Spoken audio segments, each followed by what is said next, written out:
Hey there, YouTube. As you might have noticed, when I review bodybuilding programs, I have a tendency to be extremely critical because the majority of them turn out just being gimmicky cash grabs created by influencers who just wrote them on the side of a table in 45 minutes because they know that people are going to buy them anyways. And so I have said multiple times in the past that a program I reviewed was the worst I ever saw. But today, I actually think I found the worst bodybuilding program ever created, which is saying something because that program I'm going to review today was created by me.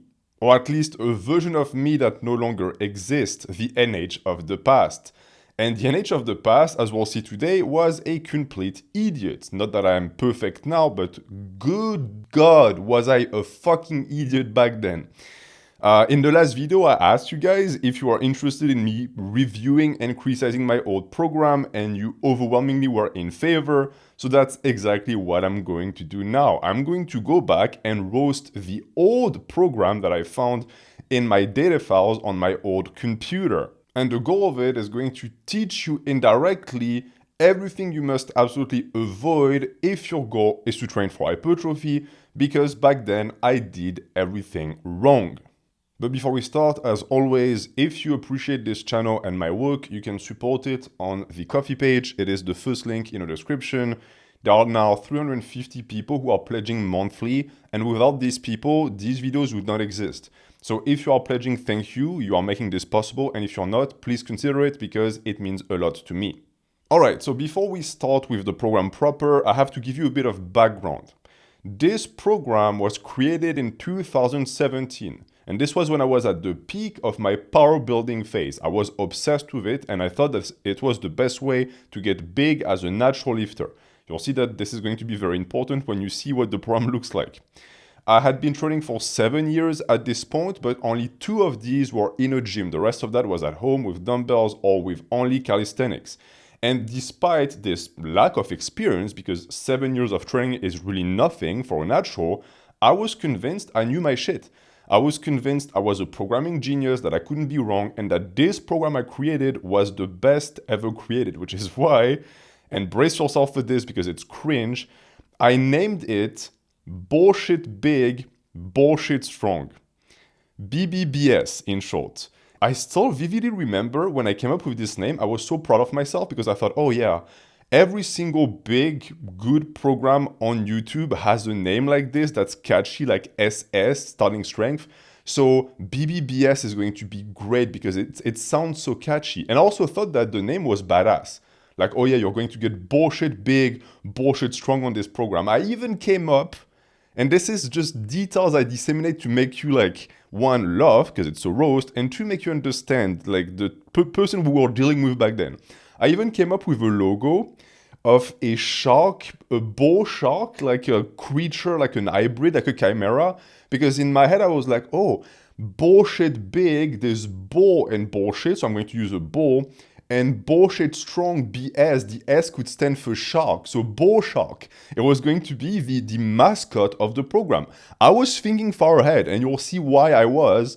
There's actually a monetary reason behind it. But this was what I thought I had created. I thought I had created a program for the ages that was going to just revolutionize the game. And I, of course, applied it to myself, right? I started training on it to beta test it to see if it was going to get actual performance results. And I was 100% certain that this was going to get me super big and super strong. Because in my head, the two coincided. In my head, if you get stronger, you get bigger. You'll see once I start to destroy the program that this is sadly an idea that I misapplied because the parameters were not put in place properly. And this resulted in this program actually being the bane of my existence because as I was running it, I plateaued hardcore, meaning that the biggest plateau of my life was on this program, BBBS, from 2017 to 2019. I barely put on any muscle, I barely gained any strength, and also it greatly destroyed my health, both my mental health and my physical health. I got injured left and fucking right, and it left me in shambles. It took me almost a full year from 2019 to 2020 to recover from the damage that I put on myself on this program, before I could start the channel. I had to go through a recovery period. So that is for the introduction. Now let me give you an overview of the program. So BBBS was a 7 days a week program, because of course, where I did bench on Monday, squats on Tuesday, arms on Wednesday, deadlifts on Thursday, and then Friday bench again, Saturday squats, Sunday arms, and Monday deadlifts. So it was a non-stop repetition. And just based on the name of the days, you can already tell there's an issue, because that doesn't look like a bodybuilding program to me. That looks like a powerlifting program, because Monday bench, so it's a day dedicated to a movement, not to a muscle. This is not a muscle split. So it cannot be called an hypertrophy program. But back then, I didn't know. I didn't realize that the signs were here. So let's start with Monday bench. What can someone do on Monday bench? I wonder. Well, unsurprisingly, bench. So I would come in and I would do my 1 rep max for bench. And I would pyramid up. So I would do like 8 reps, 6 reps, 4 reps, up until I got to a 1 rep max. And that was that. That was my volume for bench for the day, which naturally for bodybuilding is horrible, because you do all of this warm-up with weights that doesn't challenge you at all, up until you get to a point where you do a 3 rep max leading to a 1 rep max, and that is relevant volume, but then you stop there. So you get your 1 rep max of super intense weight, and then you just quit. So you did the hardest part of warming up for the work, and once you get to the work, you don't actually get in the volume that would allow for growth. So that is completely useless, because it goes against the principle of the hard sets. But after this, I had the brains to know that I needed some back-off sets. But what can you do after 1 rep max? You could do, I don't know, like a 3x5 of less weight, or maybe an 8 to 12 of a different benching variation. You don't need to bench with a straight bar. But no, what did I do? I would just put 2 plates on the bar, whatever random weight, completely randomized weight I would decide to use on that day, and I would do 1 as many reps as possible. And oftentimes it was just 1 plate. And it sounds stupid looking at it from my perspective now, but I still see people do it. I still see people who do their like walking weights, walking sets with, let's say, 275, then they strip down to like 185. Bro, the percentage of intensity between the two is completely skewed. That 185 set is not going to do shit for you, because it's the exact same variation. It's not more difficult. You should go down to something like 245. That would be relevant weight and relevant work. But back then I didn't know that. So the only thing I did is I accumulated a ton of junk volume that on top of that beat up my shoulders, because it was with a straight bar. Then I moved on to the overhead press. That is actually a good idea. Horizontal press, vertical press. It's complete. So this is not something I'm going to shit on, because I still program like this. The issue with the overhead press was that I always stuck to the same rep range all the time, 8 to 12, which made it extremely difficult to progress. Anyone who has attempted to progress on the overhead press knows that it's a lift that plateaus hardcore, especially if you're not gaining weight. And this is what happened to me. So this is something I'm going to discuss later to give you solutions, because the goal is not just to shit on the program, it's to tell you what I should have done instead. And then to end that Monday bench, I did some push-ups and pull-ups. This was only true at the start of 2017, before I started to perma-bulk and become fat as fuck. Because the second I got too fat, I stopped. For the simple reason that my push-ups and my pull-ups went down. And this was a sign. Calisthenics are great because they show you when you're actually getting lean mass, or when you're just fucking up a bulk for the sake of benching more plates. My bench was going up, so that is good, but I was losing push-up strength. That is the sign that what I was putting on wasn't muscle. It shouldn't happen like this. And so I just turned my back on it, because naturally when I started to struggle to do 3 measly pull-ups, instead of telling myself, okay, this is the sign that your strength to fat ratio is garbage, you should stop this bulk. No, I just said, you know what? I'm just going to stop doing that, because that way I'm going to have more energy for my 1 rep max. Great idea. Then we have the Tuesday squat. So before I move on to the squats, I also want to add that on that Monday bench, you might have noticed another issue, and that is that it's super minimalist, meaning that if you look at the muscles worked, we have front delts, we have chest, and that's pretty much that. There is no arm isolation, there's no tricep isolation, the back work is minimal because it's only pull-ups, there's no abs. So this is the exact opposite of what you want to do on an upper body day. An upper body day is something that gives you the ability to train multiple muscle groups, because each lift is going to tax you less than something like a squat, for example. So you really should be doing a split with at least 3 muscles hit on that day. That is the bare fucking minimum. Okay, then we have Tuesday squats. Tuesday squats started with a 3 sets of 4 to 8, which is okay, it's a good rep range, but the issue is that it's not balanced by anything else, because you'll see that on that day, I pretty much only did squats because the day is squats. That is also the issue of programming like this. And so I got knee pain. I was in constant knee pain because I was always hammering that one pattern, always with the same stance, always with the same technique. And eventually you get overuse injuries, which is why even if you are a complete beginner, I understand that you can progress for a long time if you do squats 2 or 3 times a week with the same style every single time, but this is something that is going to down the line lead to problems, because you are programming a plateau for yourself. And when that plateau hits, it's going to hit like a motherfucker. Then after this, I did front squats, 3 sets of 5. I was obsessed with front squats. To this day, front squat is one of my favorite movements, but I no longer do it because I've come to realize that it's not worth it. The amount of work you need to maintain the mobility, the fact that you're limited by your thoracic extension, all of which makes it a poor leg exercise for the vast majority of people. Unless you need to develop your front rack position, I don't see why as a bodybuilder you would do it. Maybe if you are in love with the lift and you get no problems, okay, but I used to get nagging wrist pain from it, and it would impact my ability to train upper body, because I couldn't curl, I couldn't press because of the wrist pain. So now you have a subpar movement for the quads that also leads to detrimental results for your upper body. If you think for a second, you realize, okay, this needs to be cut. Back then, I was obsessed and I wasn't thinking straight, so I kept doing it even though I was injured, which is laughable because there's nothing special about the front squat. A hack squat does everything a front squat does, but better, because you're not limited by factors outside of your control. And the worst thing being that there was a hack squat in my gym. We actually had 2 hack squats, and they were never in use. So why wasn't I using them? Because I was matrixed, as we say in French, matrixé, by power building. I thought I had to front squat for some reason. And then I end up the day with leg curls or hyperextensions, 3 sets of 8 to 12. That is good, but I would prefer some proper hip hinge. Why not replace one of these like knee flexions, knee extensions by a hip hinge? That way I would balance out the knee pain, there would be more global volume, but no, because it's a squat day. So the ratio of posterior chain exercise to squats was completely out of whack throughout the entire program. And this is also an effect of minimalist training, which is, in a sense, interesting because to this day, I still preach minimalism for legs, because I really do think you can develop great big legs with minimal exercise selection. And yet, I still managed to fuck it up here because I was too extreme. If you look at that day, there is plenty of space for other stuff. Why no neck, for example?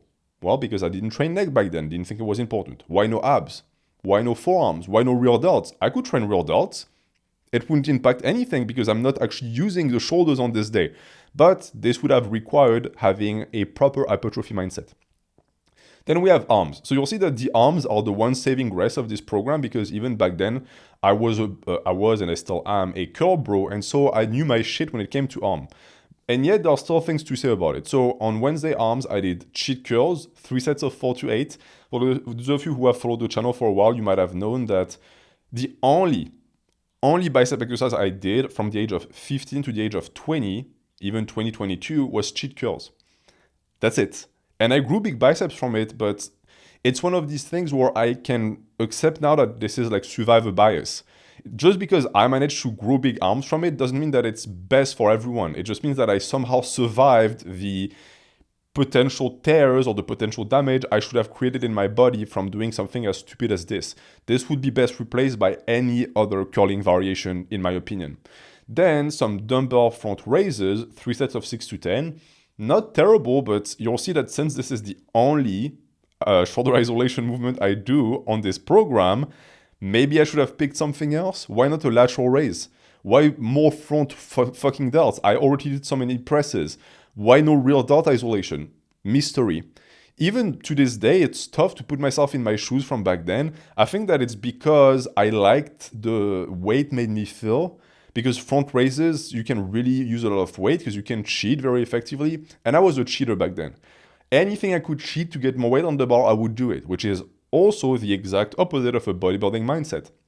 As a bodybuilder, you need to do the exact opposite. You need to find variations that allow you to use less weight for more effectiveness. So that was for the shoulders, and then I did some dumbbell rows. These ones I still look back at fondly because this is what built my back, this is what saved my back, and this is what also I think built my ability to do a lot of posterior chain exercises because my lower back is in fucking concrete. Because I spent 5 years of my life doing dumbbell rows with my back completely parallel to the floor. So naturally, my erectors had to grow and develop, but it was at the detriment of the other parts of the back. So stuff like the lats, for example, suffered. Now, if I look back to it, I also know that I did my dumbbell rows in a very specific manner back then.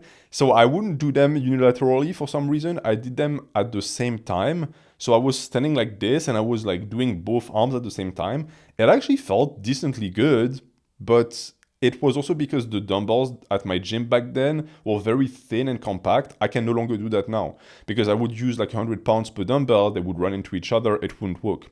So that was the first line of my arm day. As you can tell, a giant set. This is where the giant sets came from. And I started to apply to the rest of my programs because I realized how effective it was. The first thing I can say about this is that the exercise selection is sketchy and every single exercise on that line can be replaced by something more effective.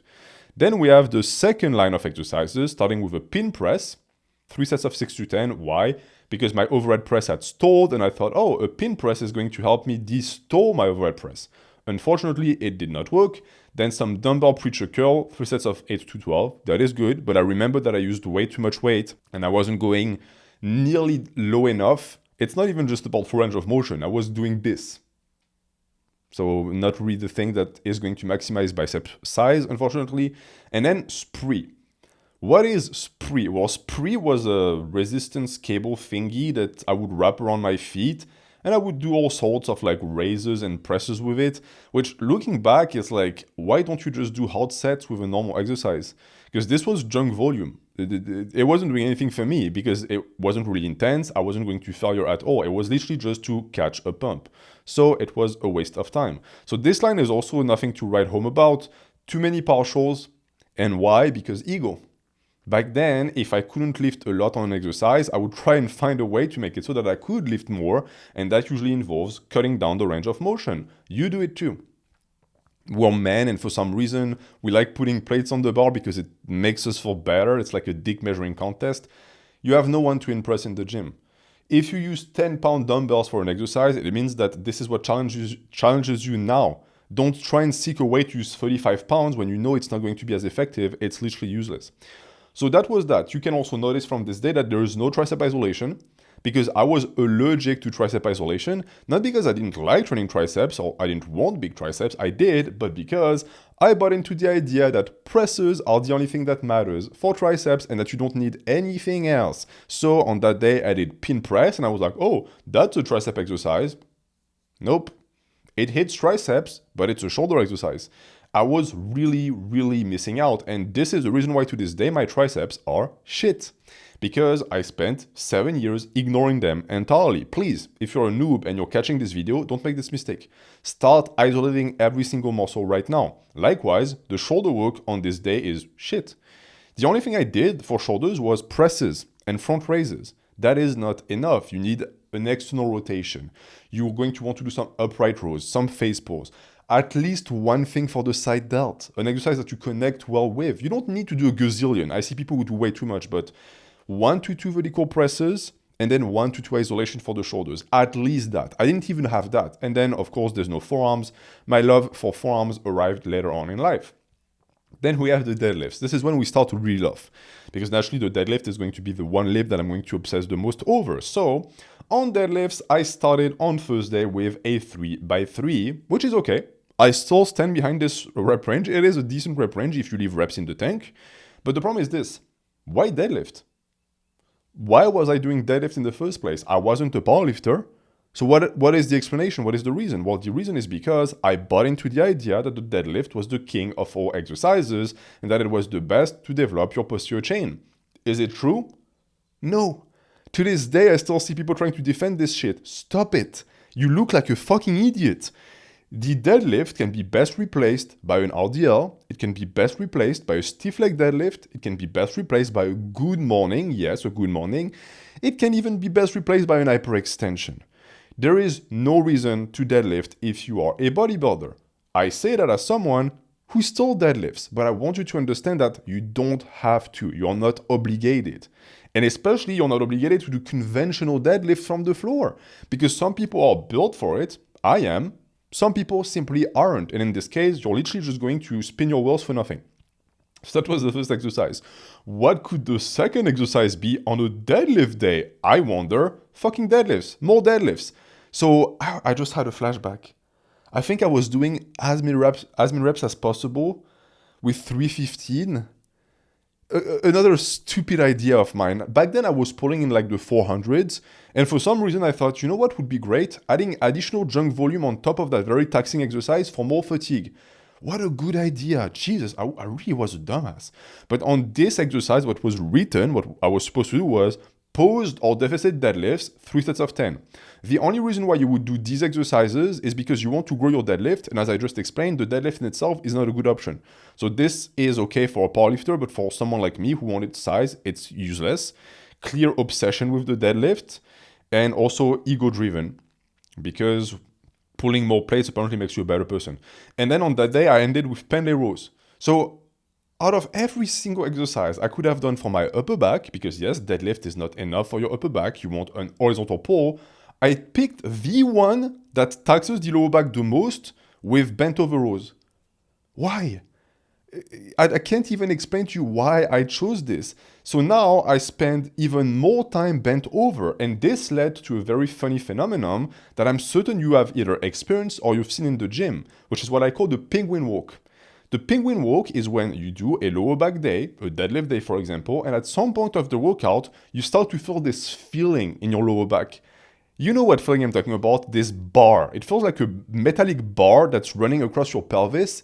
It's not quite painful, but it's bothersome. You can feel that something is wrong. The amount of time I've seen people justify it by saying, oh, it's just a pump. That is no pump. You don't have any muscle here. What you feel is pain. It's SI joint fatigue.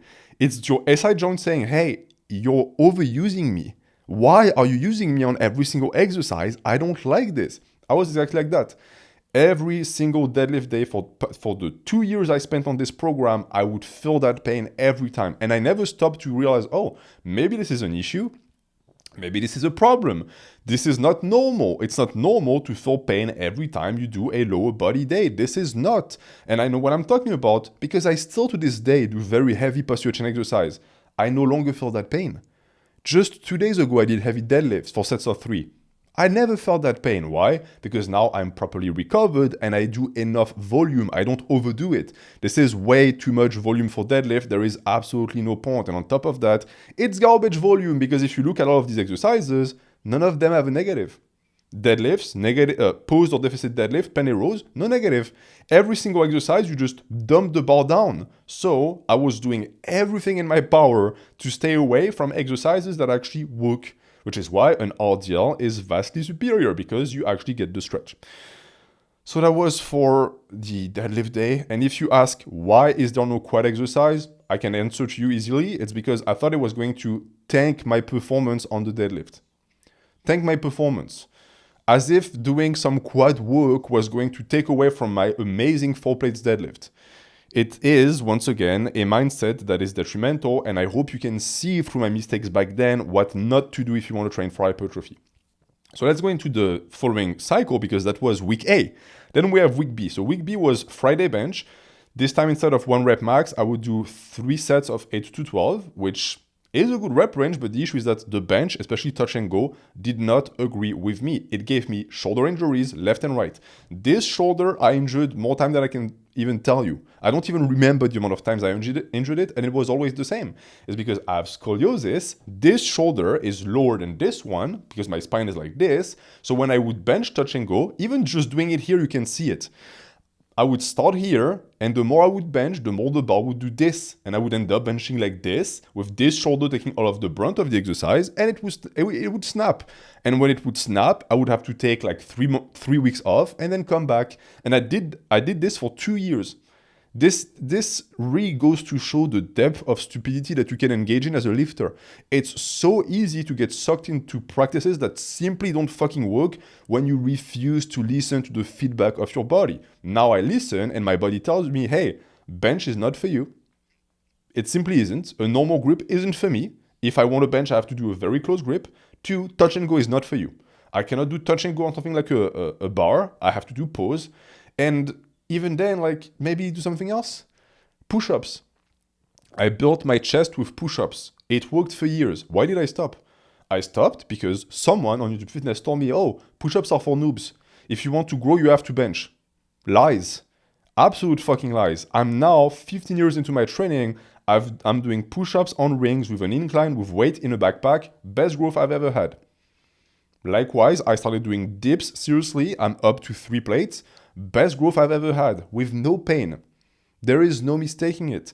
It's not that the bench is a bad exercise. It's that the fact that power building and powerlifting in general has pushed it as the best for chest is simply a travesty. Even doing something like dumbbell bench would have been better. After this, more overhead press, as I explained, 3 sets of 8 to 12. I plateaued on it forever because it was way too stable. It was not enough variation and deviation in intensities for me to actually feed growth, and so I was stuck forever.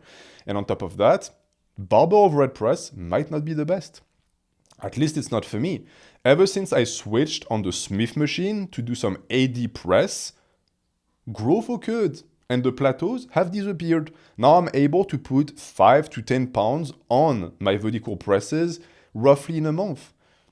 That is progression that I've never seen on military press, which shows that it wasn't for me, but it took me a very long time to realize it. So if you're stuck in that predicament, understand that there is a wide area and a wide éventail of choices for you to pick from, and you really need to stop obsessing over certain lifts because they're not better.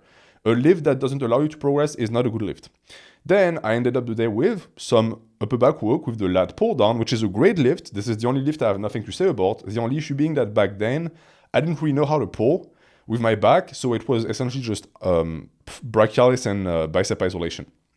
Yes, you have to learn how to pull with your back. It's a skill that you have to develop, which is also why I think that before doing pull downs, you have to do some scapular retraction on a pull-up bar to develop the skill. It's also my bias to believe that it's always best to do weighted pull-ups and complement with lat pull-downs and not the other way around. All right, then Saturday squats. More squats, exact same day. No difference. I was doing the exact same squat day, three sets of 4 to 8, 3x5 on front squats, every single week, twice a week. I wonder why I got knee pain. It really isn't that hard to understand. I could have best replaced the squats by a belt squat, a leg press, something that would deload my back and also allow my SI joint to take a break. But no, you have to squat. If you don't squat, you're a bitch. Squat is the best. Yeah, likewise, squat, just like bench press, fucked me up for years. Every single month or 2 months, I would get a knee injury, a lower back injury, to the point that I was getting used to it. I had normalized it. I was like, oh yeah, that's normal. It ain't fucking normal. Now I back squat once a month. Once a month. And when I do, I hit PRs every single time with no pain.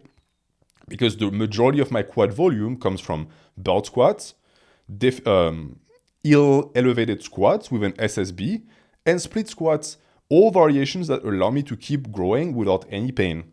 This is the way to go about it. If you're bodybuilding, this obsession with one lift is simply not going to serve you. Then the front squats could be replaced by some unilateral work. As you've noticed, there is no leg work, one leg at a time in this program. Why? Because I believed back then that it was for athletes and that it was bad for hypertrophy, which an exercise that allows you to actively focus on one side of the body at a time with maximized stability is bad for hypertrophy. Try to make sense of that one. I couldn't even if I tried. And then some leg curls or hyperextension, as I already explained. Then we have Sunday arms. Same shit, cheat curls, front raises, dumbbell rows. And after that, we have a line that actually I can look back at thinking, okay, that was decent. Ring push-ups, some calisthenics. Fatso me in the past managed to stick to that. Easy bar preacher curls, good exercise, and then some spree. This is the one I would actually get rid of, but the rest is decent. Let us look back at the deadlift, because this is the worst one. This is the worst day of the entire program. Monday deadlifts. I would do 1 rep max, and my 1 rep max, I shit you not, did not budge for a year. For a full year, it either stayed the same or it regressed. Meaning that for a full year, every single Monday, every 2 weeks, I would go and I would put between 465 or 495 on the bar, and I would attempt that and I would fail. So it was like a purgatory cycle of 465, I get it, 475, I get it, 480, I get it, 485, I fell, rinse and repeat to 465, and there was a wall I could never breach, and that wall was the 495 deadlift. Couldn't breach it. For a year, I just couldn't. Why? Not because there was a limit or whatever, I was gaining weight at the time, but because my program was garbage. First off, you're not supposed to do 1 rep maxes as a bodybuilder, but even if you do 1 rep maxes, don't do them like this. This is the equivalent of a kid who has these piggy banks, and they put coins in the piggy bank, and every 2 weeks, they smash it on the floor. You're never going to get rich like this because you don't have the patience to wait for it to accumulate. I was constantly testing my strength, but I was never building my strength. Because to this day, I still do deadlifts, as I said, but the difference is that now I do deadlifts literally once every 40 days. The majority of my posterior chain volume is RDLs, good mornings, hyperextension. That's 95% of it.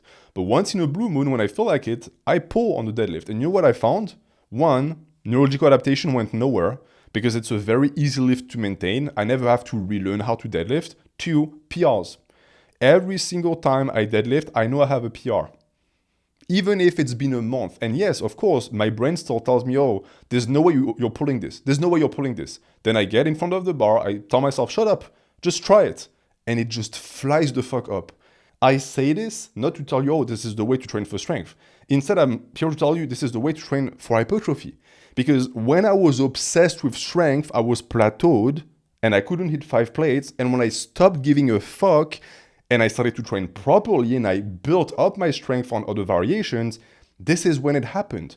And this is a psychology shift. It's a mentality shift that is so vital because when you leave the PR culture behind and you stop obsessing over it, it completely transforms your approach to training because now you're going to train properly. It was my obsession with trying to hit 1 rep maxes that prevented me from training properly. And that actually is a video that I could make because the same thing happened to me on squats and on my presses. My strength progressed on every single one of these metrics, even though I no longer care about that strength. So if it's a methodology video you're interested in seeing, please let me know. I would be happy to do that. But let's go back at the Monday deadlift because after the 1 rep max, I wasn't done. I would do some block pulls, 3 sets of 8 to 12. So again, more pulls. I guess this one is better for traps, but still it was just like doubling down on the deadlift meme. Or partial low bar squats. This one I want to stop in for a second. What are partial low bar squats? What I would do is I would put the safeties up at pretty much neck level. I would use the highest box in the gym and I would load, how much was I using by then? Maybe 5 plates on low bar, and I would do like this much range of motion. I'm not shitting you, this much range of motion. My knees would barely bend. I had picked that up from some random powerlifter on YouTube, and I would do 3 sets of 10 to 15. That did nothing. It was ego lifting to the core, but I felt so cool doing it back then. I really felt like, oh, you're such a badass, you're moving 5 plates. If you remove these safeties and that box, that 5 plate would have stapled me to the ground. I couldn't have done it for even 1 rep if I tried. And on top of that, what a good idea. More load on the SI joint, an SI joint that was already overworked at this point, and no quad work, because that's not quad work. If you bend your knees that much, it does absolutely nothing. Likewise, something that I'm sharing with you, even though it is shameful, but I hope that maybe it's going to open your eyes to stuff you do in your program that is simply not proper. And then I wrapped up the day with sumo deadlifts, 3 sets of 10 to 15, completely useless. Why? And cable rows, 3 sets of 8 to 12. So this is the most random superset in existence. I don't know why I did this. I think it's just padding, to be honest. I think that the way I programmed back then was 1 rep max and then whatever I can do afterwards to feel like I'm not wasting my time. So I would do just random junk volume. And that is really the key that makes this program so fucking terrible, is the fact that nothing works. Every single parameter is detrimental to hypertrophy and even to strength because back then I didn't know how to program for squat. This program is really the creation of a brain that was incapable of coming up with methods that work, and the result was in the pudding because I myself plateaued hardcore on it. So quickly, let me run you through every single issue that this program has so that you can then apply that same list to your program to see if the same problems also exist there. First, way too minimalistic. It ignores tons of muscle groups and it hyper-focuses on others. 2, it focuses way too much on the big 3. Bench squat and deadlift is 80% of this program for no reason whatsoever, which also means that there's not enough variations because I thought that specificity was super important. For bodybuilding, it's not. Pick variations that allow you to progress, that's it. Then also had entire days wasted because of 1 rep max. It's what I just explained. When you start your day with a 1 rep max, it skews the rest of the day because you have to adapt afterwards because you're going to be hyper fatigued. It also means that whatever volume you get afterward is going to get damaged in a sense because the intensity is going to tank. And the worst thing of all of this is also the fact that if you fuck up and you don't get your 1 rep max, it's going to also impair you mentally because you're going to be completely demotivated for the rest of your day. So there is absolutely no point in doing that. Please do not do it. Then there was also horrible recovery because no rest days. I trained every single day. And even though if you look at the days in themselves, there's not that much volume. The volume was so hyper-specific that I was still beat up all the fucking time because there wasn't enough diversity in my training, which led to no progression and to nagging injuries. I also had progression anxiety because I was obsessed with putting weight on the bar, which directly resulted in me not being able to put weight on the bar because I constantly tried to prove to myself that I was progressing when I wasn't. And then the last nail in the coffin was bad exercise selection for bodybuilding. 70% of all the exercises in this program could be best replaced by a lift that is better suited for hypertrophy, and I should have known because it was obvious, my body was telling me this, but because I was completely obsessed with the idea of power building, bullshit big, bullshit strong, I couldn't let go of the big 3, and that was the biggest mistake I've ever made. Now here is the physique that I built on this program. I'm going to put some pictures on, some pictures where I'm bulked, and some pictures where I'm quote-unquote lean. If you look at that physique, it's decent, right? I don't look DL, but there are some glaring problems. The arms are great because I've always been completely obsessed with biceps, so I had good biceps. The chest was also decent because I built it via calisthenics and then the bench maintained it. So that was a saving grace. The abs were also pretty good when I was lean, but that had nothing to do with the program because there is no ab isolation in this program. For 2 years, I stopped ab isolation. I was saved from having a shit core from the fact that I used to train abs every single day. So that is, again, just not something that the program did. I had good quads, granted, because I did so many squats, but my knee health was garbage. And then look at my back. In the previous video, some people told me, oh, your back wasn't that bad. We don't have the same standards, my friends. This is a bad back for bodybuilding because there's no definition. And also, look at the lats. There's no flaring out of the lats. There's no real delt. Teres major and minor are not that developed. I am very proud to say that my current back mugs this version of me.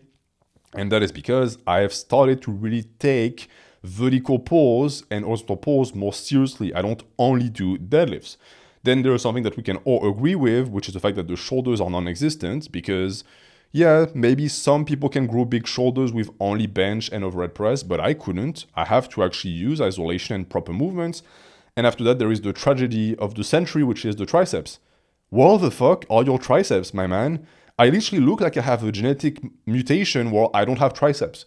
Like, as if the muscle belly was removed at birth. But that's not the case. I have triceps. I have pretty good insertions. It's just that I didn't train them because I thought presses were enough. Well, this is what happens. You end up with arms that have no width and no pop and no curve because you are an idiot. I was an idiot. And to this day, I still pay.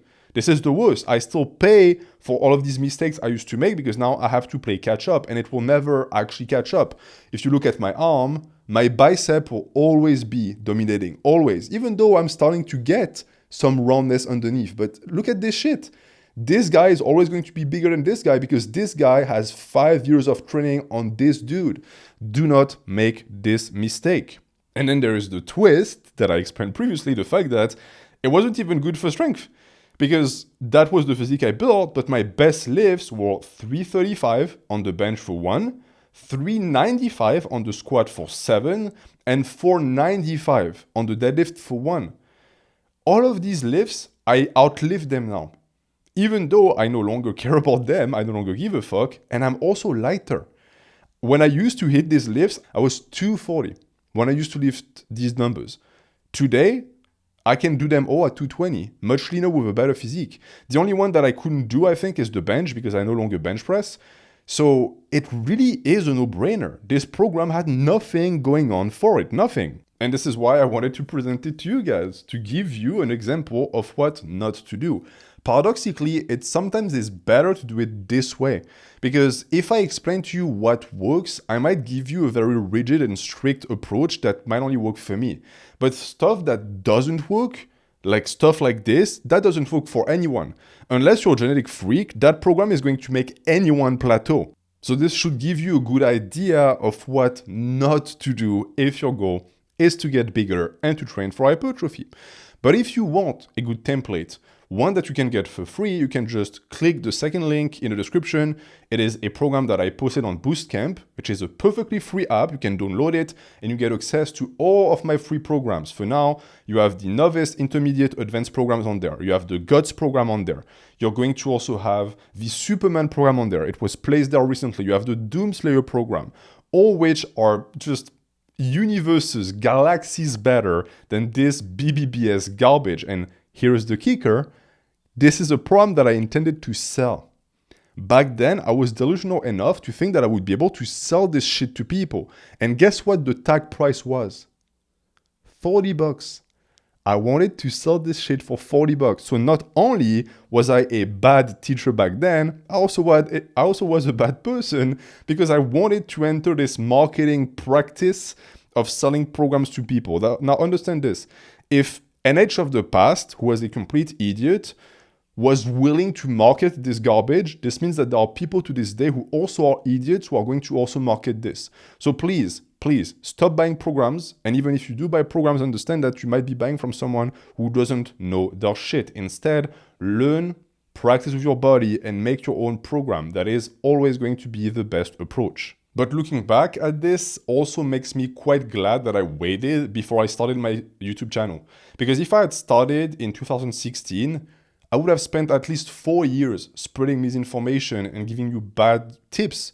And that would have been a tragedy. Now, it doesn't mean that I don't say stupid stuff. To this day, I still do. But I'm very comfortable in saying that whatever information I'm sharing with you today is much, much better than what I could have offered to you when I was stuck in this power building phase. So that is going to conclude this episode. If you enjoyed the roast, please consider supporting the page on Ko-fi. And I'm going to leave you here. I have a lot of work on my plate because there are a lot of big videos coming next week. So please enjoy the rest of your day. Thank you for watching. Have a good night.